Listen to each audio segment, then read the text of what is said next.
নমস্কার বন্ধুরা, আজকে একটি ক্যান্টিনে খেতে এসেছি। এটা তামিলনাড়ুর কড়াইকালে অবস্থিত। সেই কোম্পানি সেই ক্যান্টিনে আমাদের খেতে দিয়েছে। পুরো একদম দেখো, পুরো জামাই ষষ্ঠীর মতো খেতে দিয়েছে। মাঝখানে ভাত দিয়েছে, বিভিন্ন রকমের যে তরকারিগুলো দিয়েছে। এটা মনে হচ্ছে একটা সাম্বার ডাল দিয়েছে, মনে হচ্ছে এটা রেখে দিলাম। এটা নর্মাল ডাল, এটা হচ্ছে কি সাম্বার ডাল, এটা হচ্ছে গিয়ে রসম তেরি কসম, এটা হচ্ছে কি এক ধরনের কুলম্বো, যেটা হচ্ছে বাঁধাকপি গাজর এগুলো সব ভাজা একটি আইটেম। এটা আলুর একটি সবজি, এটাও রেখে দিলাম। এটা হচ্ছে গিয়ে দইয়ের ছাঁচ অথবা মোড়, এবং এটি হচ্ছে গিয়ে মিষ্টান্নটা রেখে দিলাম।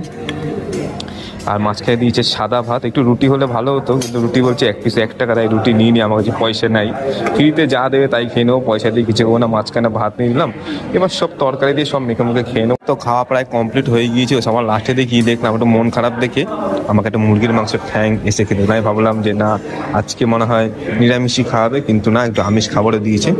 আর এই মুরগির মাংসের গরম গরম ঠ্যাংটা দেখে সত্যি আমার মনটা ভালো হয়ে গেল। একদম প্রমাণ সাইজের মুরগির মাংসের ঠ্যাং, আমার কিন্তু খুব ভালো লাগে। তো মাঝখানে কত সুন্দর লাগছে, তো ছবি নিয়ে নিত। ধন্যবাদ বন্ধুরা।